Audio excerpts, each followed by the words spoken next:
Bismillahirrahmanirrahim. Assalamualaikum warahmatullahi wabarakatuh.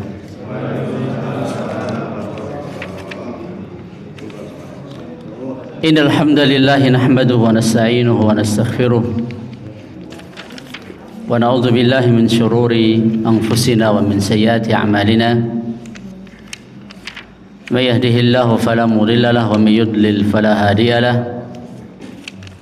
وأشهد أن لا إله إلا الله وحده لا شريك له وأشهد أن محمدا عبده ورسوله يا أيها الذين آمنوا اتقوا الله حق تقاته ولا تموتن إلا وأنتم مسلمون يا أيها الناس اتقوا ربكم الذي خلقكم من نفس واحدة وخلق منها زوجها وبث منهما رجالا كثيرا ونساء واتقوا الله الذي تساءلون به والأرحام إن الله كان عليكم رقيبا يا أيها الذين آمنوا اتقوا الله وقولوا قولا سديدا يصلح لكم أعمالكم ويغفر لكم ذنوبكم ومن يطع الله ورسوله فقد فاز فوزا عظيما أما بعد فإن أحسن الكلام كلام الله وخير الهدي هدي محمد صلى الله عليه وسلم وشر الأمور محدثاتها فإن كل محدثة بدعة وكل بدعة ضلالة.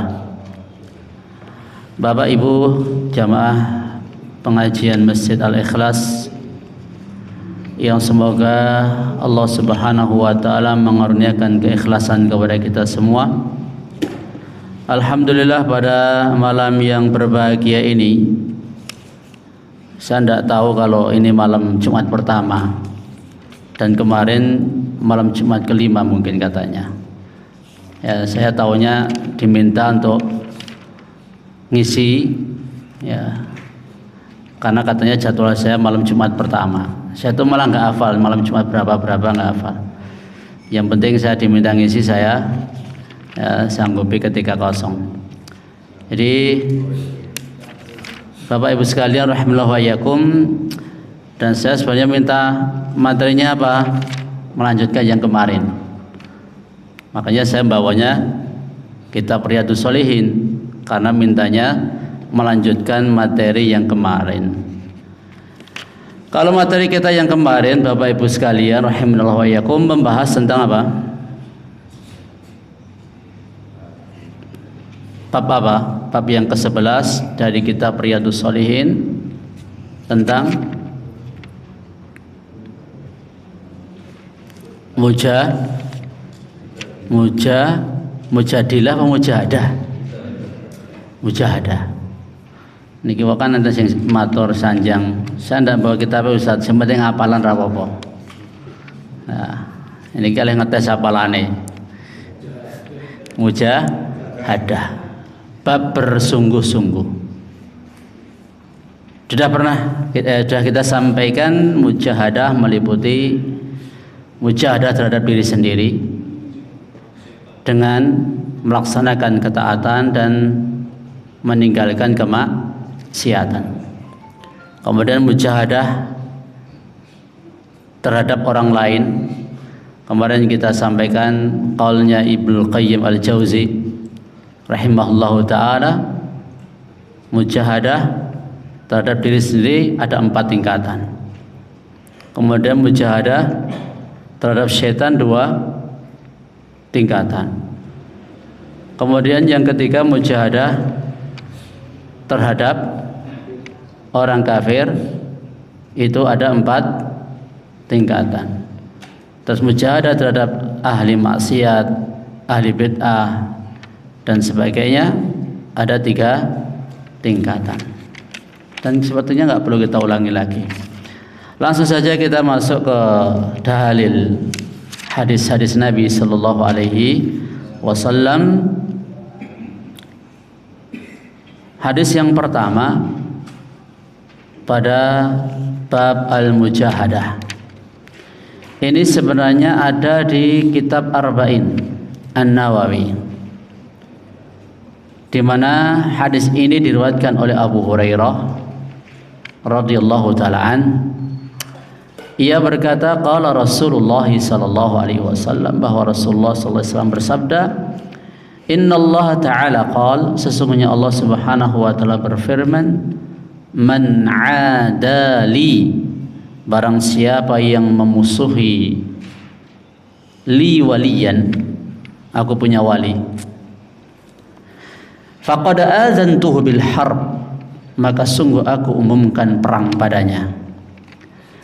Wa ma taqarraba ilayya 'abdi bi syai'in, dan tidaklah hambaku mendekatkan diri kepadaku dengan sesuatu, ahabba ilayya, yang lebih aku cintai, mimma iftaradtu alaih,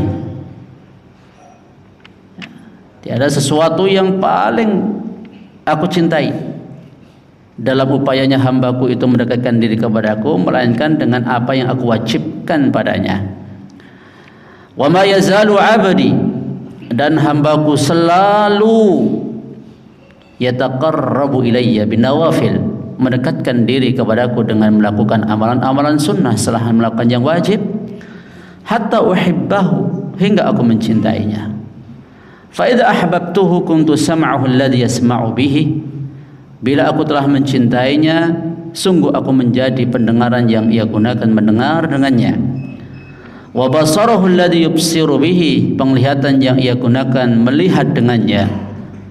Wa yadahu allati yabtishu biha, tangan yang ia gunakan untuk mengambil atau memegang dengannya.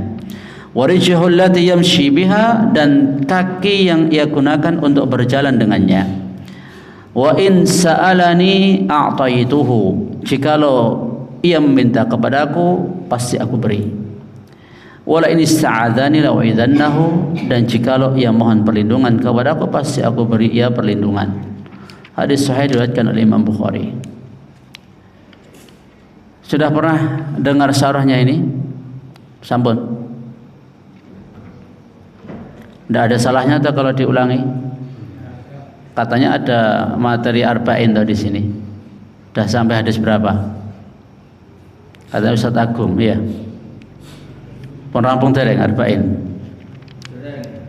Belum. 30 udah nyampe. Oh, kalau 30 ini 30 lebih. Bapak Ibu sekalian rahimanallah wa iyyakum. Di dalam hadis ini termasuk hadis qudsi. Hadis qudsi itu hadis yang disampaikan Nabi, yang beliau riwayatkan dari Allah Subhanahu wa taala. Pernah kita sampaikan perbedaan hadis qudsi dengan Al-Qur'an? Sudah pernah?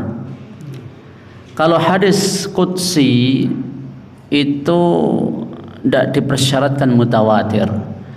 Tapi kalau Al-Quran itu mutawatir. Membaca Al-Quran per hurufnya dapat 10 kebaikan. Tapi kalau hadis qudsi tidak. Terus Al-Quran ini kalamullah al-munazzal, yang diturunkan Allah Subhanahu wa taala kepada Nabi Muhammad SAW lewat perantara malaikat Jibril.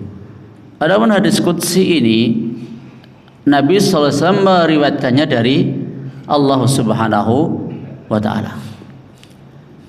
Kemudian hadis qudsi tidak semuanya sahih. Tidak semuanya sahih. Di sana ada yang dhaif, bahkan ada yang palsu.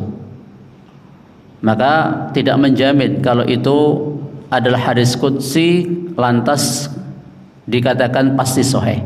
Tapi kalau Al-Quran pasti benar, pasti sahih. Ya, tidak ada yang bisa merubah satu huruf pun dari ayat-ayat Al-Quran, melainkan Allah akan menjaganya. Allah memberikan jaminan, inna nahnu nazzalna dzikra wa inna lahu lahafidhun, sesungguhnya kami pasti akan menjaga Al-Quran. Kami yang telah menurunkan Al-Quran dan pasti kami akan menjaga Al-Quran. Tapi kalau hadis qudsi tidak ada jaminan penjagaan dari Allah Subhanahu wa taala. Maka pendistorsian atau penyelewengan dalam hadis-hadis qudsi itu sangat banyak sekali. Ya, maka tergantung siapa perawi hadisnya. Kalau dalam ilmu hadis, kalau hadis itu diriwayatkan oleh Bukhari atau Muslim, itu pasti sahih. Adapun kalau diriwayatkan selain itu perlu diteliti lagi sanadnya. Ya, perlu diteliti lagi sanadnya. Makanya Syekh Muhammad Nasir Albani rahimahullah taala membuat pensahihan dan pendhaifan hadis-hadis selain riwayat Bukhari dan Muslim.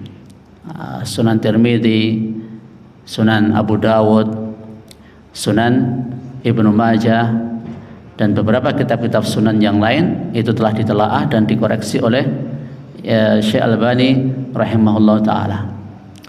Baik, selanjutnya dalam hadis qudsi ini Allah Subhanahu wa taala berfirman kepada Nabi kita Muhammad sallallahu alaihi wasallam, "Man 'adali," ini kemudian disampaikan Nabi kepada umatnya, dan ini merupakan pemberitahuan dari Allah. Allah sebagai penguasa langit dan bumi telah memberitahukan dalam hadis ini. Apa pemberitahuannya Allah? Man, siapa saja, tidak pandang bulu. Kamu siapa saja, wahai man. Man ini meliputi ya baik dia orang biasa, rakyat jelata, ya, baik dia punya senjata, tidak punya senjata, dia seorang petinggi atau bukan orang petinggi, siapa saja, berlaku umum, baik jin, malaikat, baik siapapun, ya, yang memusuhi wali-wali Allah Subhanahu wa taala. Pertanyaannya, siapa wali Allah?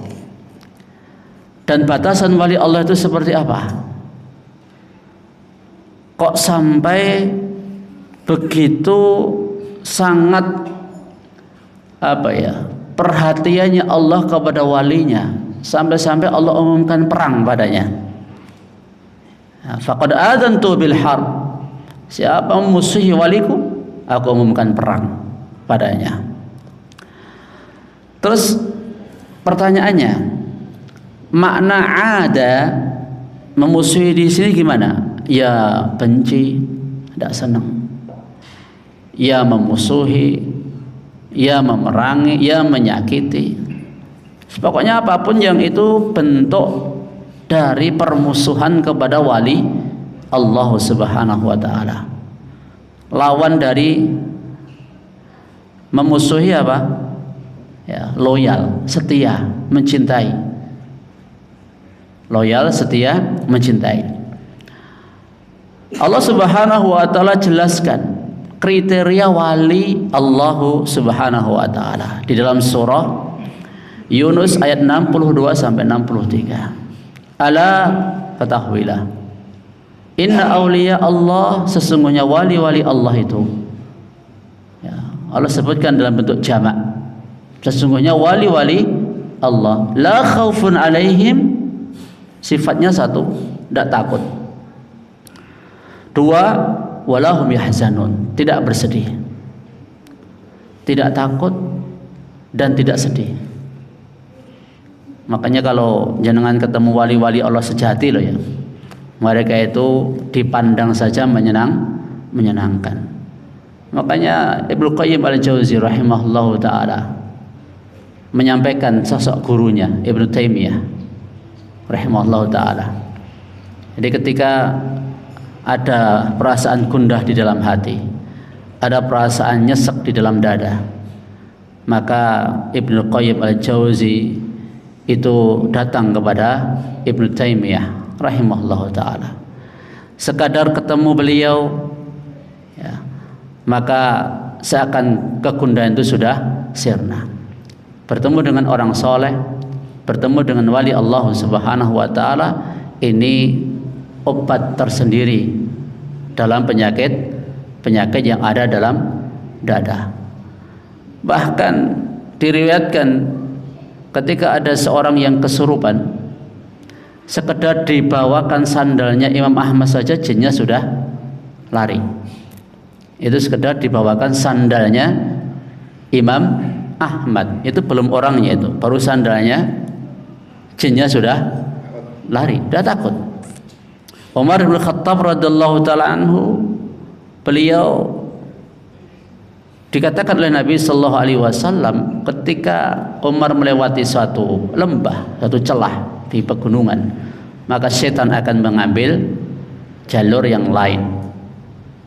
Itu wali-wali Allah Subhanahu Wa Taala, tidak ada rasa takut dan tidak ada rasa khawatir. Alladzina amanu wa kanu yattaqun, yaitu orang-orang yang beriman dan mereka bertakwa. Jadi dua syarat wali Allah itu tidak banyak-banyak.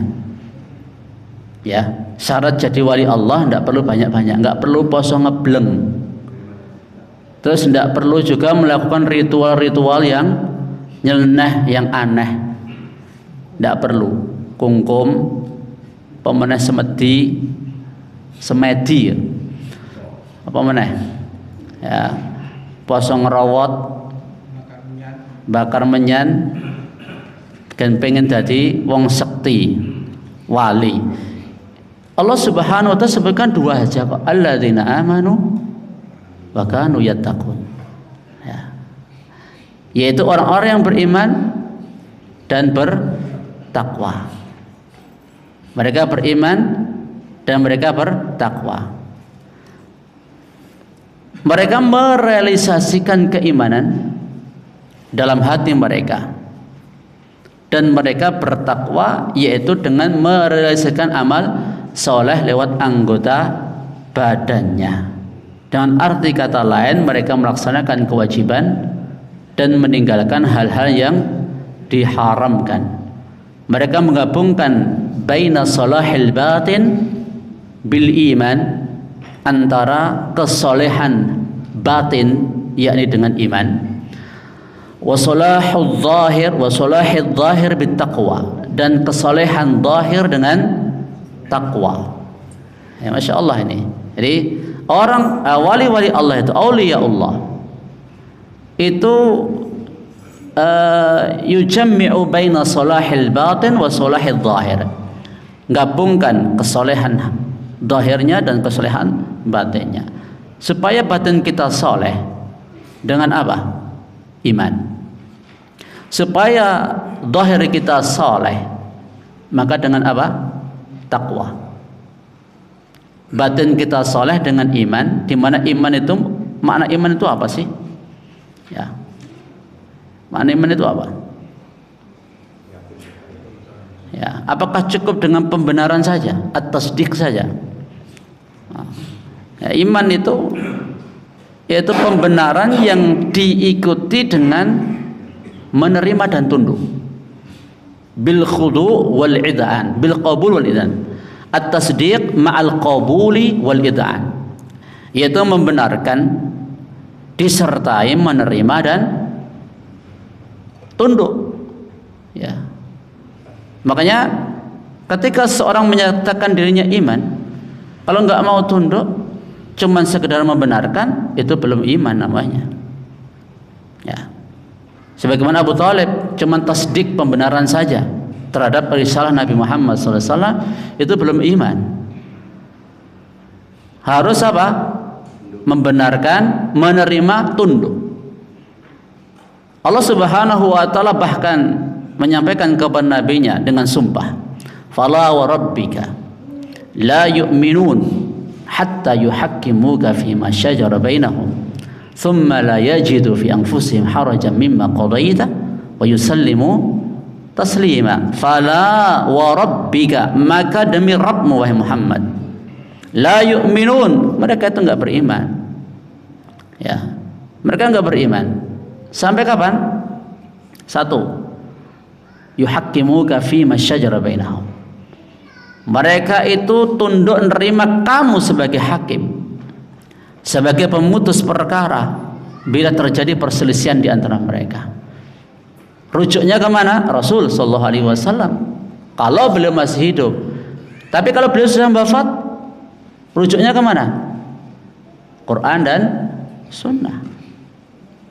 Ya, Quran dan Sunnah. Makanya ini ibarat harta atau barang yang hilang. Ketika seorang Muslim ya, disampaikan kabarnya ini Quran, ini Sunnah, maka wajib untuk diterima.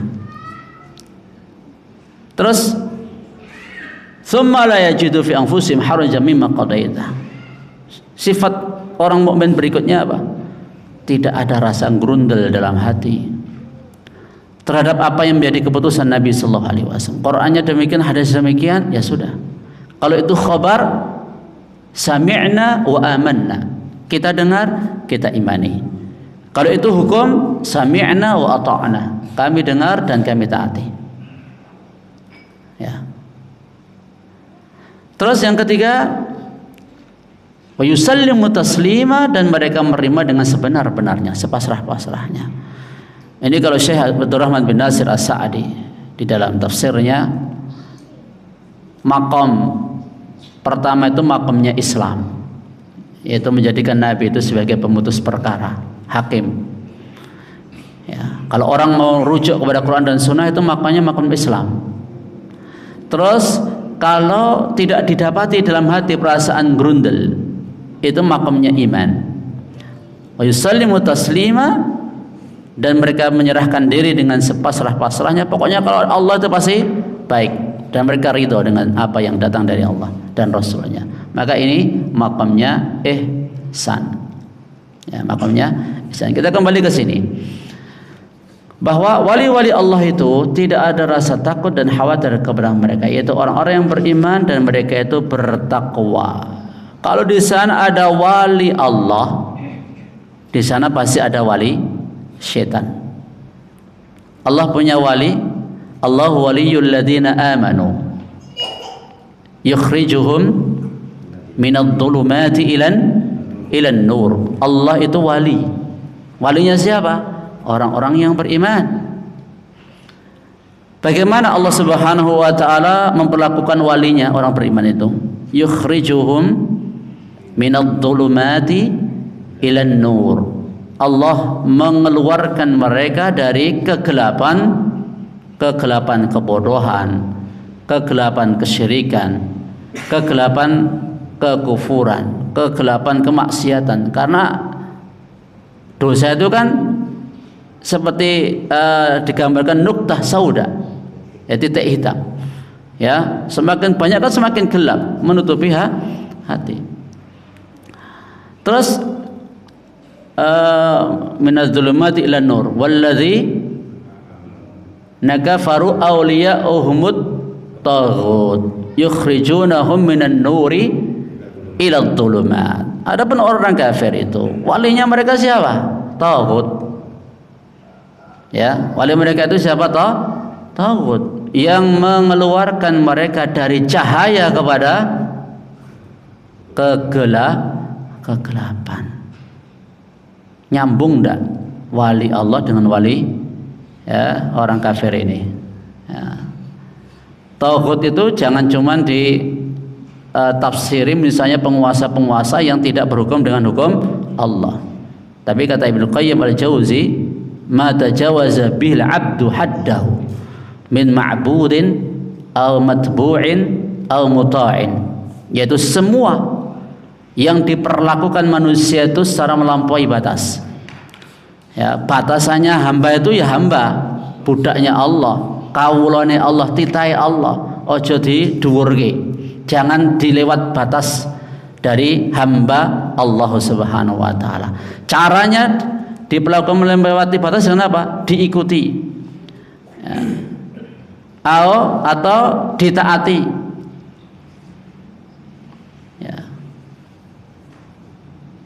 Atau disembah, diibadahi. Maka ini bisa berwujud apa saja, bisa berwujud manusia, bisa berwujud jin, bisa berwujud orang mati, bisa berwujud benda padat, bisa berwujud apa saja yang itu manusia memperlakukannya secara melewati batas. Misalnya orang mati diyakini dia bisa memberikan manfaat mulak madarat. Ini kan kelewat batas ini. Enggak bisa orang mati seperti itu. Dia hidup aja belum tentu bisa. Apalagi sudah mati. Itu loh. Kemudian hewan misalnya, diyakini bahwa hewan tersebut kotorannya bisa mendatangkan barokah. Ya kalau untuk pupuk ya tidak masalah. Ya toh. Kalau hewan ternak itu pupuknya apa? Dipakai untuk pupuk kan ya mungkin bisa menyuburkan. Tapi kalau punya keyakinan lebih daripada itu namanya kan lewat batas, itu namanya memperlakukan hewan tersebut. Demikian pula ulama, kiai, ustadz, habaib dan lain sebagainya. Batasan dia itu hanya hambanya Allah. Wong Rasulullah saja apa? Abdullah dan Rasulnya. Ya, Abdullah dan Rasulnya saja. Tidak lebih daripada itu. Abdul la yu'bad wa rasulun la yukadzab. Hamba yang tidak boleh diibadahi, rasul yang tidak boleh didustakan. Maka dari itu kita hendaklah berhati-hati Bapak Ibu sekalian. Kalau sudah kita ketahui, ini wali Allah. Wali Allah itu zahir batinnya bagus. Ya, kalau zahir tok yang bagus itu munafik.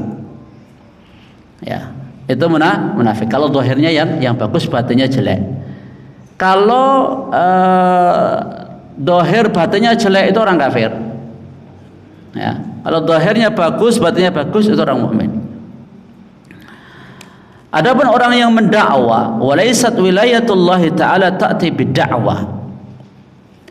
Syekh Muhammad bin Shalih Al-Utsaimin dalam syarahnya mengatakan, kewalian Allah itu bukan datang dengan dakwaan, ya, bukan datang dengan dakwaan. Kama yaf'aluhu ba'dud dajjalin alladziina yumawwihuna 'ala al-'amah bi annahum awliya'un lillah wa hum a'da'un wal iyadu billah.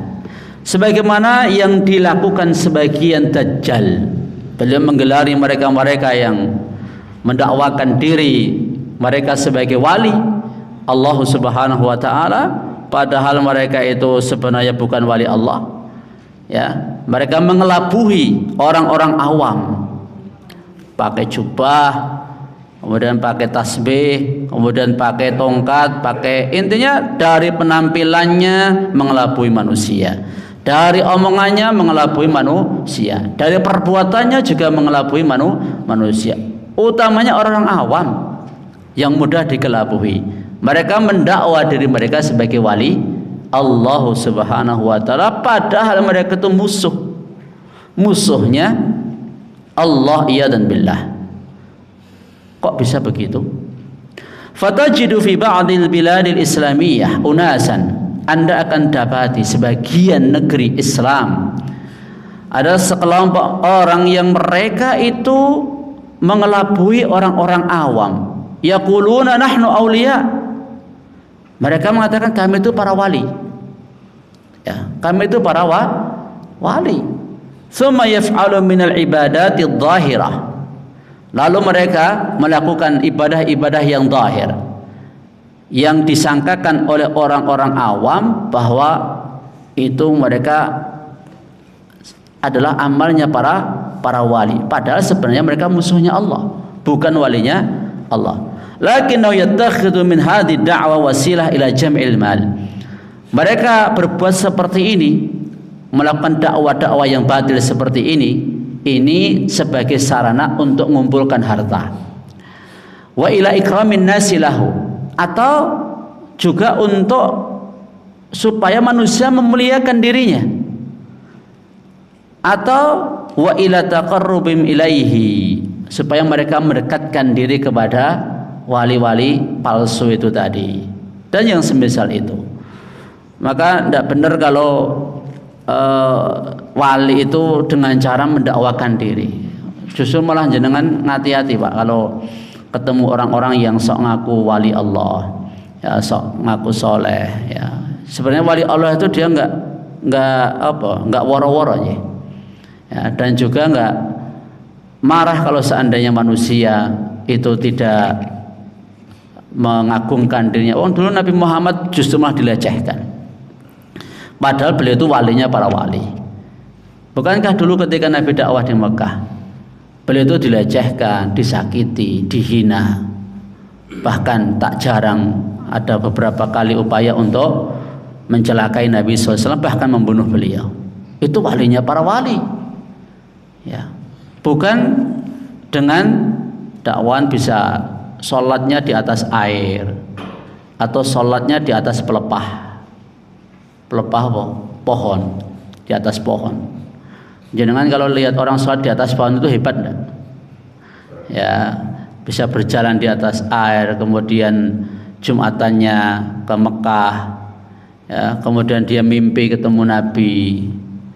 Kemarin waktu saya di Pati itu ada jamaah yang tanya tentang pembacaan Barzanji yang dari situ nanti diyakini akan datang rohnya Nabi Sallallahu Alaihi Wasallam. Ya itu palsu, itu nggak boleh seperti itu diyakini. Ya, orang yang sudah mati itu nggak akan kembali, ya, tidak akan kembali. Di sisi yang lain, ya sebenarnya kan mereka itu kan menjajakan, menawarkan barang dagangan. Saya pernah cerita nggak di sini tentang menyesatkan orang itu paling gampang. Tapi kalau ngajak kepada hidayah itu ya susah, sulit. Ada kisah tentang Syekh Barokat. Pernah dengar tak? Syekh Barokat. Ya, itu disebutkan dalam kitab Irkam Ma'ana. Ya, saya pernah mengedit kitab itu, buku itu. Di sana disampaikan tentang betapa maraknya kesyirikan, di mana kuburan diagungkan. Ya, mereka mendakwa bahwa makam-makam yang ada di desa mereka, di tempat mereka itu sebagai makamnya para wali. Dan mereka merasa bangga kalau di wilayah mereka itu terdapat makamnya para wali. Ya, mereka ngalap berkah di sana, mereka meminta semacam-macam. Ya, kalau di sana di luar negeri itu ada yang sampai nyembelih kambing untuk penghuni makam supaya dia dapat anak, atau untuk melancarkan rezekinya, atau hal-hal lain yang diminta oleh mereka. Singkat cerita, ada dua orang pemuda yang ingin ngetes akidah masyarakat, ya, ingin ngetes akidah masyarakat yang kaitannya sama makamnya para wali. Mereka berinisiatif membuat makam buatan, ya, kemudian diberi nama makamnya Syekh Barokat. Makamnya Syekh Barokat. Dari namanya aja udah keren tuh, Syekh Barokah. Yang mana diharapkan dari orang datang ke situ, mengunjungi situ, ziarah ke situ itu nanti akan dapat keberkahan. Terus dibuatlah selebaran. Dibuat makam sudah dinamai Syekh Barokat lah supaya dipublikasikan. Ini kayak orang jualan tuh. Ya, kayak orang jualan kebatilan. Ya, karena dai itu ada dua, dai kepada hak dan dai kepada batil. Dan masing-masing ini berusaha cari pengikut, golek bolo. Dulu Abu Jahal ya golek bolo, Nabi Muhammad ya cari umat. Dan itu selalu ada selama dunia masih ada. Terus dibuat selebaran-selebaran, disampaikan karomahnya penghuni kubur ini, ya, Syekh Barokat itu. Wah, semacam-macam disebutkan karomahnya wali itu. Ya, kalau ada yang membuat cerita karomahnya Syekh Abdul Qadir Jailani itu apa? Dia ketika murid-muridnya itu, kemarin ada cerita juga di sana. Itu dulu saya juga begitu, Ustaz, yakini Syekh Abdul Qadir bisa terbang ngejar malaikat maut, ya. Jadi saya kira itu dongeng. Ternyata di sana juga ada yang dulu juga punya keyakinan seperti itu. Ya, terbang ngejar malaikat maut, nempeleng malaikat maut, kemudian roh-roh yang dibawa oleh malaikat maut yang diletakkan dalam keranjang itu berjatuhan bali roy. Ya, itu keren mboten itu. Ya. Sakti mboten Syekh Abdul Qadir Jailani itu. Lah kalau dibaca cerita kayak gitu orang awam ya melongo. Ya toh? Orang wah hebat banget ini. Ya, enggak bisa memfilter itu. Mana yang masuk akal, mana yang sesuai dalil, mana yang enggak. Lah kalau seperti itu dibuat ya. Termasuk Rasulullah hadir di hadapannya, bahkan dia bercakap-cakap sama Rasulullah. Lah ini mana dalilnya bisa seperti itu? Qur'annya, hadisnya nggak ada yang seperti itu. Tengoklah para sahabat, nggak ada yang nyeleneh-nyeleneh kayak begitu. Ya, maka itu pembohongan. Ya, itu pembohongan kalau sampai mengatakan dia dalam keadaan sadar ketemu Nabi SAW. Ya, itu tidak benar. Ya, tidak benar. Jadi Bapak Ibu sekalian rahimallahu wa iyyakum, wali Allah mereka orang yang beriman dan bertakwa. Makanya Syekhul Islam mengatakan man kana mu'minan taqiyan kana lillahi waliyan. Siapa iman, siapa takwa, dia walinya Allah.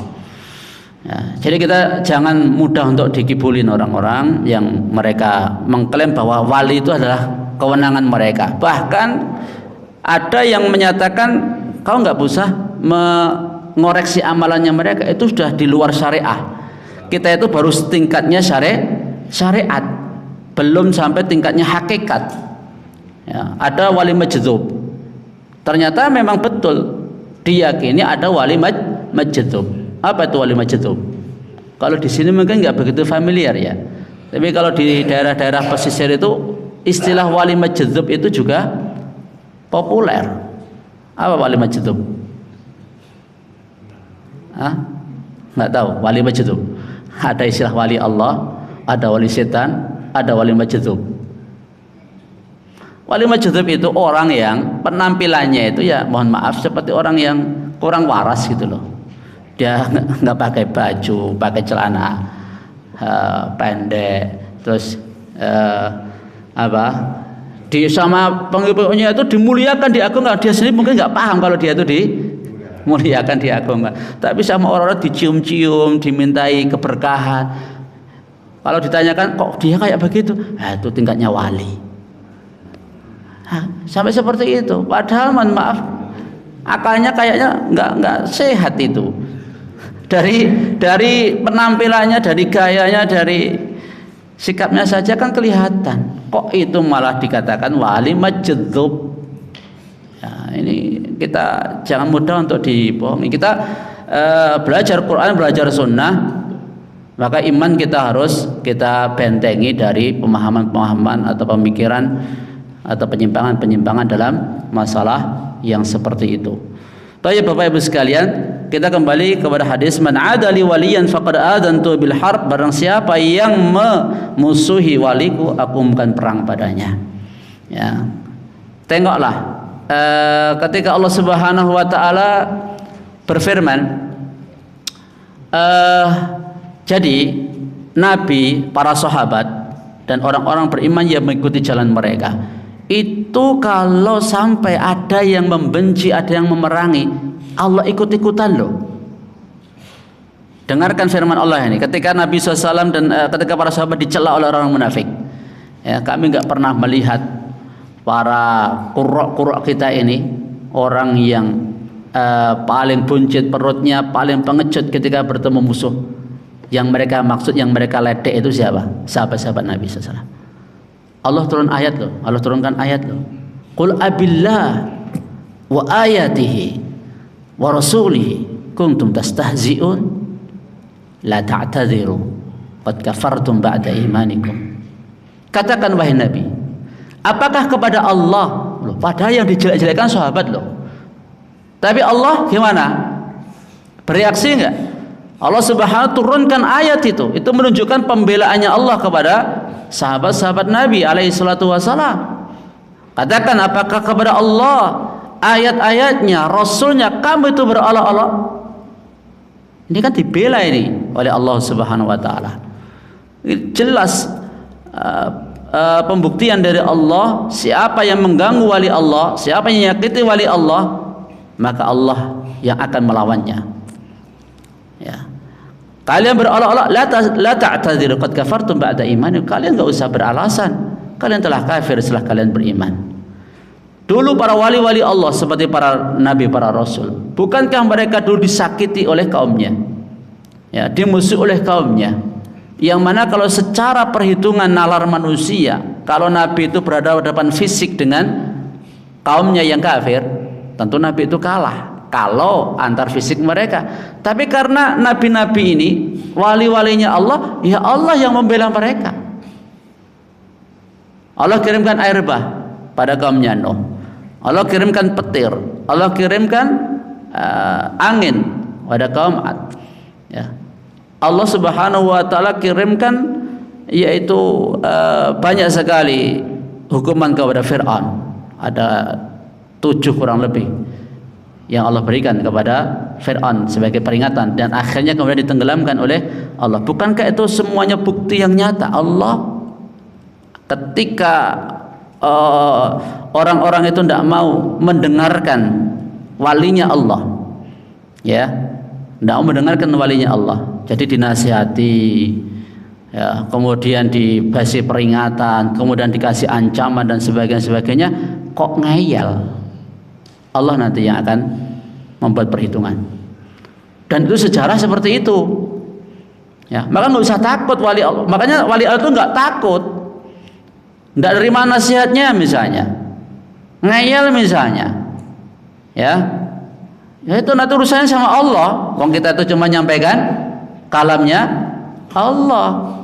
Entah nanti Allah mau ngampuni mereka, entah nanti Allah mau menghukum mereka atau menimpakan azab kepada mereka, itu urusannya Allah. Kita hanya menyampaikan, enak.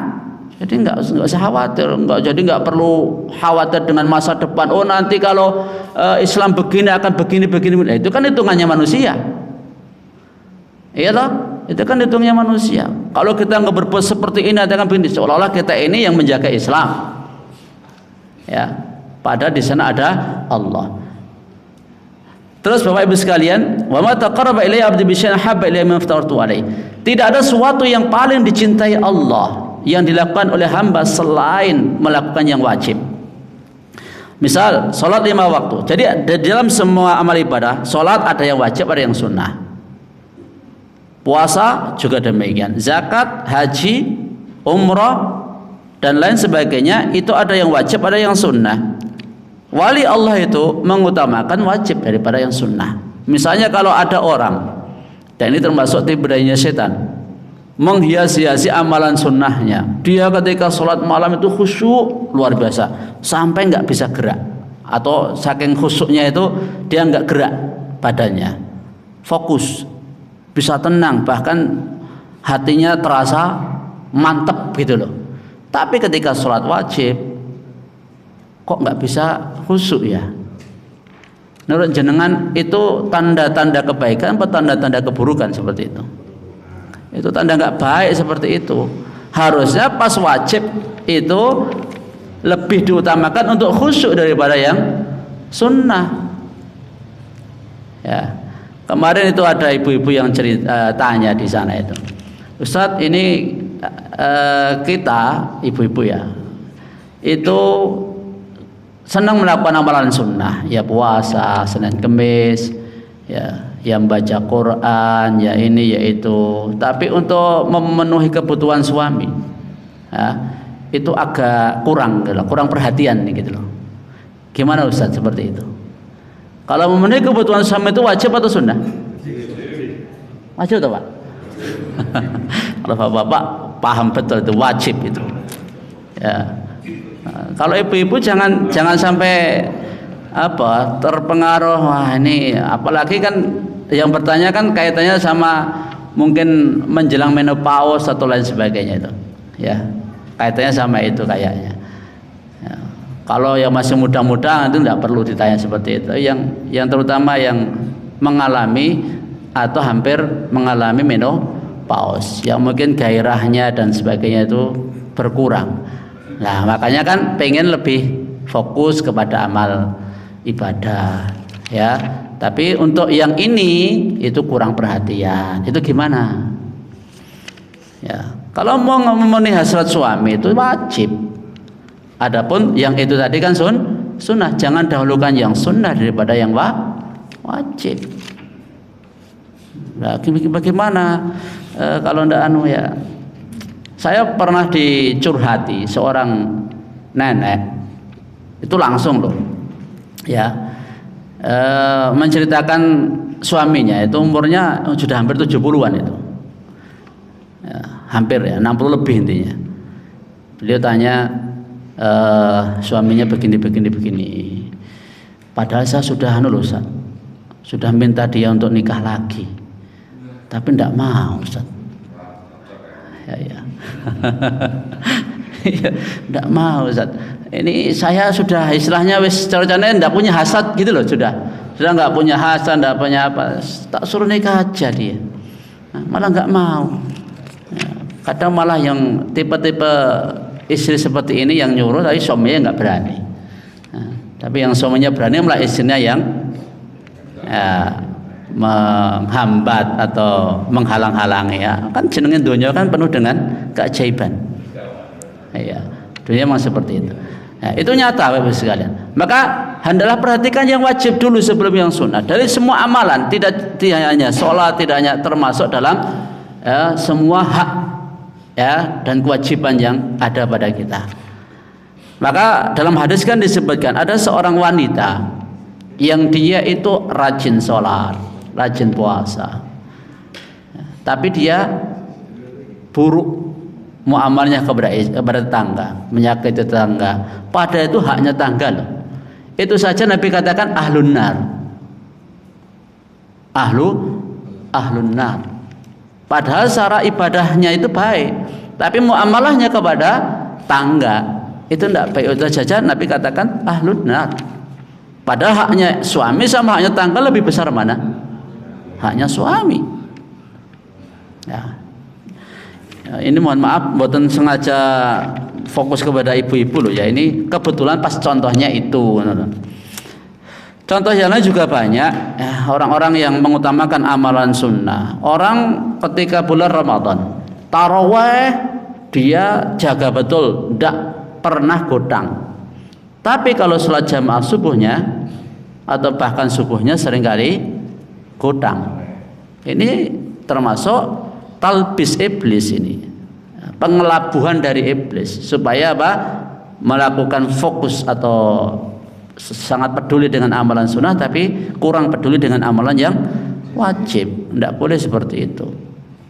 Termasuk misalnya seringkali orang terhadap materi-materi yang ini sebenarnya materi akidah, masalah prinsip, dan itu nanti akan menjadi bekal kita di alam barzah, di alam kubur, pengenalan kita kepada Allah, kepada Islam, kepada Nabi. Ini kan yang paling manfaat, wong bekal kita nanti menghadap Allah Subhanahu wa taala.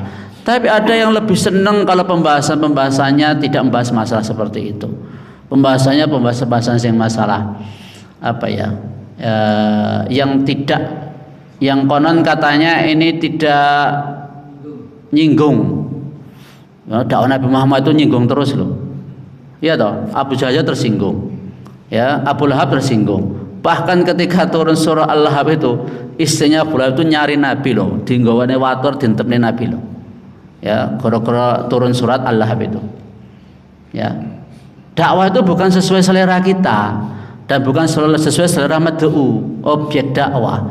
Kalau sesuai selera mad'u ya penak banget itu. Ya, kita itu ikut apa petunjuknya Allah, walaupun resikonya apa? Dibenci manusia, walaupun resikonya tidak disukai oleh manusia. Apakah Nabi Muhammad dulu juga seperti itu? Wong ditawari jadi pemimpin aja Nabi tolak. Kalau mau harta, dikumpulkan harta mereka dikasihkan ke Nabi, Nabi juga tolak. Ya, mau dicarikan istri juga ditolak. Kalau emang tujuannya seperti itu, wong tujuannya hanyalah untuk menyampaikan kalam Allah Subhanahu wa taala, bukan untuk mencari popularitas atau kecintaan manusia. Ya, bukan itu tujuan dalam berdakwah. Tayyib, berikutnya, makanya ini termasuk dalam hal dakwah yang dicintai Allah itu ya dakwahnya para nabi rasul. Ya. Jangan kemudian malah dakwah tauhid itu dinomor sekiankan karena alasannya apa? Memecah belah umat. Justru tauhid itu menyatukan umat. Itu kan dulu tuduhannya orang-orang kafir Quraisy kepada Nabi SAW, memecah belah, menjadikan orang pecah antara keluarga sama anak dengan orang tua. Ya, kan gitu tuduhan-tuduhannya. Tapi kan tidak benar. Terus Bapak Ibu sekalian, kalau seseorang itu sudah melakukan yang wajib terus melakukan yang sunnah, Allah kemudian akan mencintainya. Kalau Allah mencintainya, maka Allah akan menjadi pendengaran, penglihatan hatinya. benar penglihatan tangan kakinya. Ini bukan berarti Allah jadi tangannya, matanya, telinganya, bukan seperti itu maksudnya. Ya, maksudnya Allah Subhanahu wa taala akan membimbing dia, matanya dibimbing, telinganya juga, tangannya, kakinya, tidaklah melakukan sesuatu kecuali yang diridhoi dan cintai oleh Allah. Makanya wali-wali Allah itu hidupnya tiap hari itu barokah. Ya, makanya kalau jenengan lihat kehidupan para ulama, dari bangun tidur sampai tidur lagi itu isinya apa? Kalau enggak taklim, ya, zikir, fatwa, ya, menjawab mengajar, dan intinya kehidupan dia hariannya itu selalu kepada kebaikan dan kebaikan, karena dibimbing oleh Allah Subhanahu wa taala. Ya, itu keadaan para ulama-ulama kita, ya, yang mana kita tahu mereka waktunya betul-betul manfaat barokah. Seperti Imam Nawawi sendiri, umur 45 tahun, karya beliau sudah demikian banyak. Kira-kira yang menghasilkan karya banyak itu pokoknya nganggur ya, pokoknya mikir ya Pak, kira-kira Pak. 45 tahun tuh. Ya, 45 tahun sudah karyanya Al-Majmu', Syarah Sahih Muslim. Ini banyak sekali itu karyanya itu. Padahal baru 45 tahun. Itu menunjukkan keberkahan umur beliau. Makanya kalau hamba itu sudah melakukan yang wajib, mendekatkan diri dengan amal yang sunnah, dibimbing oleh Allah Subhanahu wa taala. Dan kita berharap bisa seperti itu, umur kita, waktu kita, segala sesuatu dari kita semuanya barokah. Terus selanjutnya Bapak Ibu sekalian, kalau dia minta kepadaku aku beri, mohon perlindungan kepadaku pasti aku beri dia perlindungan. Ini menunjukkan bahwa wali Allah itu doanya mustajab. Ya, doanya mustajab. Jenengan seneng nggak kalau doanya mustajab? Jenengan misalnya tahu doanya jenengan mustajab, jenengan obral atau jenengan sembunyikan? Disembunyikan ya? Atau woro-woro? Aku dongane mustajab, ayo sapa sing pengen tak dongani? Doreneo. Gitu nggak kira-kira? Itu malah dipertanyakan kuwi. Itu doanya mustajab tenan apa ora? Ya. Biasanya barang kuwi palsu kuwi diobral apa disimpen rapat? Yang mahal loh ya. Ya, kalau mahal itu pasti disimpen, ndak diobral sembarangan. Sing KW-KW itu biasanya sing diobral. Ya, sing asli tenan ya disimpen. Kalau serius betul ya baru. Kalau nggak serius ya, makanya dulu Uwais Al-Qarni, ya, Uwais Al-Qarni seorang tabi'i yang dikatakan oleh Nabi Sallallahu Alaihi Wasallam bahwa akan datang dari Yaman, cirinya demikian. Kalau ketemu minta untuk didoakan, ya, minta didoakan, doanya mustajab. Umar saja minta doanya Uwais Al-Qarni, padahal derajatnya Umar dengan Uwais lebih mulia Umar. Tapi karena ini perintah dari Nabi, ya dilaksanakan oleh Umar bin Khattab radhiyallahu taala anhu. Tapi apakah kemudian Uwais Al-Qarni ngobral? Wah, ini berarti aku diberitahu oleh Rasulullah, ya, doaku mustajab. Terus dia kemana-mana woro-woro. Justru Uwais Al-Qarni setelah itu apa? Ketika orang-orang kenal sama beliau, ya, ngerti sama beliau malah menyembunyikan diri, takut fitnah. Uang niku Pak ya disubyo-subyo, diambung-ambung, kemudian pokoknya dimulyakake tenan, ya, itu nanti fitnah enggak bagi dirinya dan bagi orang yang berbuat seperti itu fitnah. Makanya Nabi SAW datang itu enggak ada sahabat yang berdiri nyambut kemudian melakukan perbuatan yang melebihi batas kepada Nabi SAW, karena mereka tahu Nabi enggak suka seperti itu, khawatir nanti melampaui batas. Jangan lihat kalau ulama-ulama hadir, tidak ada yang berlebihan di dalam menyambutnya. Tapi ada orang yang ketika datang maunya disubyo-subyo, maunya dicium-cium, bahkan Masya Allah ya, kalau nggak dilakukan seperti itu ya dikatakan nggak menghargai wali Allah, atau nggak dikatakan tidak menghargai ya orang soleh. Bentuk penghargaan bukan seperti itu. Jika jangan seringkali terbawa dengan slogan gitu loh. Jangan terbiasa dengan slogan. Slogannya apa? Aku sing paling bener, aku sing paling nyunah, aku sing paling aku sing wali, aku sing liyane gini. Ndak. Ya. Pembuktian cukup dengan amal. Ya, ndak perlu diwarak-warake. Termasuk kita misalnya sebagai warga negara Indonesia ndak perlu sampai saya yang paling NKRI. Ndak perlu kan seperti itu. Ya, walaupun kita semuanya cinta negara kita, tapi nggak perlu kita berkuar-kuar. Saya yang paling NKRI, yang lain tidak NKRI. Saya yang paling Pancasilais, yang lain tidak Pancasilais. Ini nggak boleh seperti itu, nggak perlu gitu loh. Ya, justru yang ngomong seperti itu malah dipertanyakan. Ya, orang alim, orang soleh itu nggak perlu ngobrol gitu loh. Yang penting pembuktian. Jenengan misalnya suami sama istri. Kalau istrinya cuma ngobrol janji manis, tapi nyatanya orang sesuai, jenengan kesel betul. Kesel ya. Sama juga suami kalau cuma ngobrol janji, ngobrol ngomong dong, tapi nggak ada pembuktiannya. Kan bukan itu yang diinginkan, tapi apa? Ya. Tadi kita sampaikan iman dan takwa. Hiasi batinnya dengan iman, dohirnya dengan takwa. Kalau kita betul-betul melakukan ini, maka kita akan menjadi manusia-manusia yang dicintai oleh penduduk langit maupun penduduk bumi, sebagaimana dalam hadis ketika Allah Subhanahu wa taala mencintai hambanya, Allah umumkan kepada Jibril bahwa Allah mencintainya. Lalu malaikat Jibril mengumumkan kepada penduduk langit bahwa Allah mencintai si fulan, maka cintailah.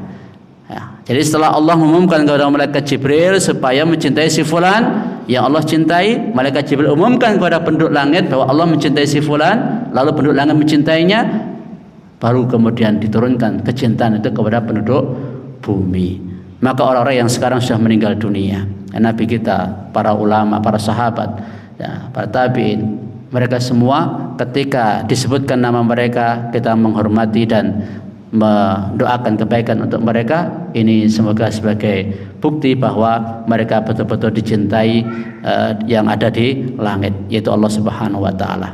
Apalagi Nabi kita Muhammad sallallahu alaihi wasallam, nama beliau disebut dari azan tak henti-hentinya disebut nama Nabi sallallahu alaihi wasallam, belum yang waktu-waktu yang lain. Semoga yang sedikit ini bermanfaat. Kalau ada kurang dan lebihnya mohon maaf. Nas'alullah al-afiyah wa tuqa wal afafa wal ghina wa ilman nafi'a wa amalan mutaqabbala wa qalban salimatan khalisatan wa laqan karima. Subhanakallahumma hamdika asyhadu an la ilaha illa anta astaghfiruka wa atubu ilaik. Assalamualaikum warahmatullahi wabarakatuh.